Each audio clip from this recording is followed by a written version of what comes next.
गुरुदेव के नाम से प्रसिद्ध कांग्रेस के स्टार प्रचारक और मध्य प्रदेश कांग्रेस के समन्वयक भास्कर राव रोकड़े ने प्रत्याशियों के समर्थन में क्षेत्र में परंपरागत पेशेवर अत्यंत पिछड़े समाज के लोगों को संबोधित किया और कहा कि कांग्रेस की सरकार बनते ही राज्य में ओबीसी वर्ग से अलग अत्यंत पिछड़ी जातियों के लिए ईबीसी वर्ग की व्यवस्था दी जाएगी। ईबीसी वर्ग को SC/ST वर्ग से अधिक सुविधाएं दी जाएंगी। प्रस्तावित व्यवस्था के बारे में बताने से पहले मैं उन समाजों के बारे में बताना चाहता हूं जो परंपरागत पेशे से जुड़े थे और आधुनिक व्यवस्था में औद्योगिकरण के बाद पेशा छूटने के बाद वे गर्दिश में जीवन जी रहे हैं, जिसमें लोहार समाज, विश्वकर्मा समाज, महाकौशल क्षेत्र में कुछ जिलों में गाय बकरी चराने वाला गुवारी समाज, नाई समाज, धोबी रजक समाज। इस समाज की यह स्थिति है कि मध्य प्रदेश के भोपाल, सीहोर और रायसेन जिले में केवल यह समाज अनुसूचित जाति वर्ग में है, बाकी पूरे प्रदेश में यह समाज ओबीसी वर्ग में है। कुमार प्रजापति समाज मध्य प्रदेश के पुराने विंध्य प्रदेश वाला जो भाग है, पुराने 8 जिलों में यह समाज अनुसूचित जाति वर्ग में है, बाकी पूरे प्रदेश में यह समाज ओबीसी वर्ग में है।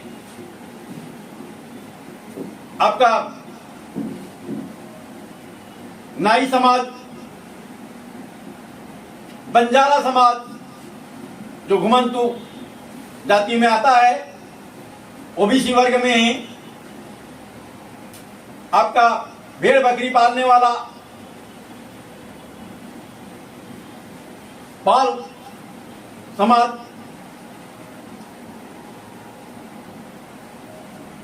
आपका कीर समाज, ये समाज जो है इंदौर और भोपाल संभाग में है। पहले आदिवासी वर्ग में था, पता नहीं किन कारणों से इस समाज को आदिवासी वर्ग से अलग कर दिया गया।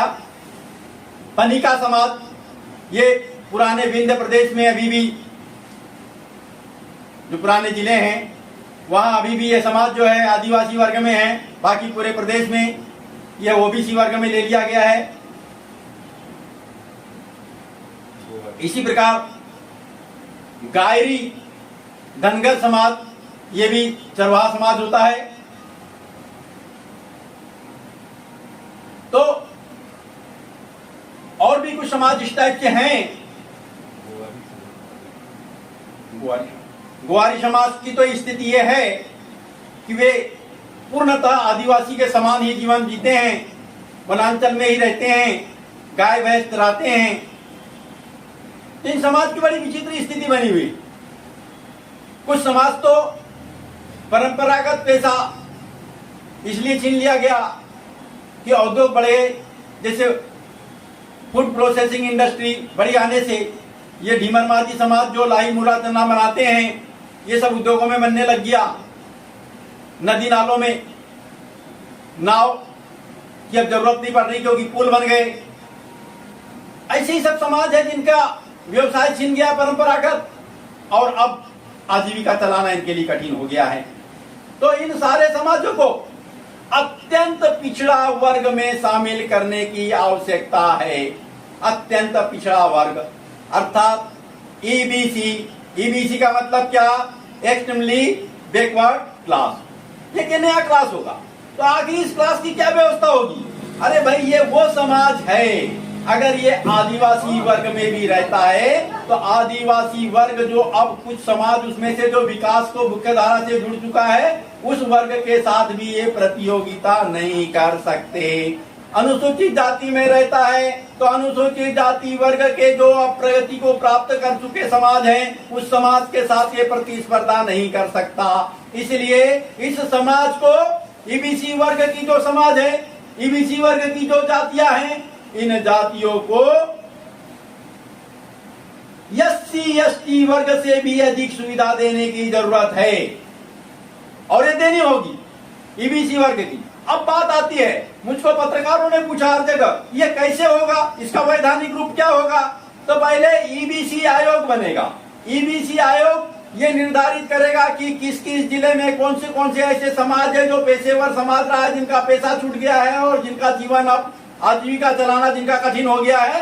ये समाज का पहले चिन्हांकन करेंगे उसके बाद में उन समाजों का जातिगत जनगणना होगी, उनके आंकड़े निकाले जाएंगे और आंकड़े निकालने के बाद में विधानसभा के अंदर में ये प्रस्ताव लाया जाएगा कि इतने % क्या आरक्षण इनको राज्य दे सकती है। राज्य काय में दे सकती है?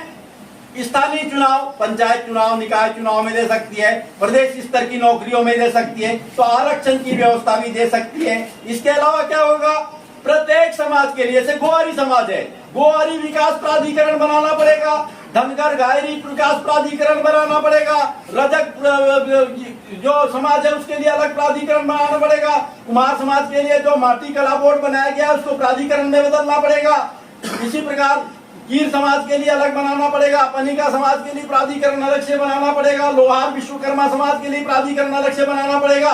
जब ये अलग अलग प्राधिकरण बनेंगे, बंजारा समाज के लिए अलग बनेगा, पाल समाज के लिए अलग बनेगा, जब प्राधिकरण बनाने के बाद में इनका जो परंपरागत व्यवसाय है उससे जुड़े हुए उसी के अनुरूप उद्योग स्थापित किए जाएंगे और उद्योग स्थापित करने के लिए इनको सुविधा देनी पड़ेगी।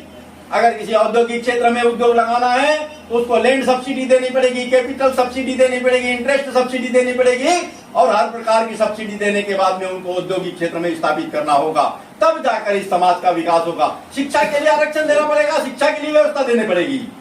जब ये मुख्य धारा से जुड़ेंगे विकास के, और जब ये समाज, यह है अंत्योदय का कॉन्सेप्ट, यह है अंत्योदय की बात, ये अंतिम छोर पर बसे समाज हैं। जब हम इन समाजों का विकास करेंगे तब जाकर सर्वांगीण विकास को प्राप्त कर पाएंगे, तब जाकर सम्यक विकास के मायने सिद्ध होंगे मित्रों, तब जाकर सम्यक विकास होगा, तब हम नव क्रांति को प्राप्त कर पाएंगे। अन्यथा कुछ समाज को लेकर हम आगे आगे बढ़ जाए तो देश का विकास नहीं होगा। तो जब हमारी बात कमलनाथ जी से हुई तो कमलनाथ जी ने कहा ये बहुत ही अच्छा कॉन्सेप्ट है, हमें ईबीसी वर्ग के लिए अलग से आयोग बनाना पड़ेगा, ईबीसी वर्ग को व्यवस्था देनी पड़ेगी, और उन्होंने सहमति दिया। तो कांग्रेस की सरकार आएगी तब होगा ना।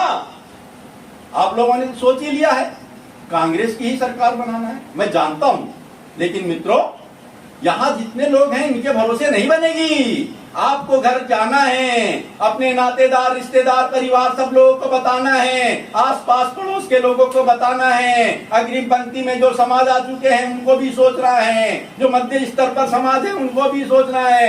आदिवासी वर्ग को चिंता करने की जरूरत नहीं है, आपके समाज में आकर कोई आपके अधिकार को नहीं छीन रहा है। अनुसूचित जाति वर्ग को सोचने की जरूरत नहीं है, आपके समाज में आकर आपके अधिकार को कोई छीनना नहीं चाहता, बल्कि नई व्यवस्था देना चाहता है। वो जो बहुत अधिक पिछड़े हैं उनको विकास की मुख्य धारा से जोड़ना चाहते हैं, तो उनको विकास की मुख्य धारा से जोड़े बिना हम सर्वांगीण विकास को प्राप्त नहीं कर सकते। तो मित्रों ये हमारे जो आपके सामने कांग्रेस के प्रत्याशी दिख रहे हैं, इनको भी हमने ये बातें बताई, इन्होंने भी कहा कि साहब इसके लिए तो हमको लड़ना पड़ेगा और मैं आगे आके लड़ूंगा। अरे आगे आके कब लड़ेंगे? अरे भैया विधायक बनेंगे, विधानसभा में जाएंगे, विधानसभा में बात रखेंगे, सरकार बनेगी, सरकार का मुखिया इनकी सुनेगा, विधेयक लाया जाएगा, विधेयक पारित होगा, कानून बनेगा, तब आपको अधिकार मिलेंगे। तो हम उम्मीद करते हैं कि आप आने वाले 17 नवंबर को कांग्रेस का साथ देंगे, कांग्रेस का हाथ थामेंगे, कांग्रेस की सरकार बनाएंगे, कांग्रेस के पक्ष में मतदान करेंगे और कांग्रेस पार्टी अंत्योदय के कॉन्सेप्ट को पूरा करते हुए, अंत्योदय के उद्देश्य को पूरा करने के लिए ईबीसी आयोग बनाकर अत्यंत पिछड़े समाज को विकास की मुख्य धारा को से जोड़ने के लिए संकल्पित है। और इसी आशय के साथ, इसी विश्वास के साथ मैं अपने वाणी को विराम देने जा रहा हूं। जय हिंद, जय जवान, जय किसान।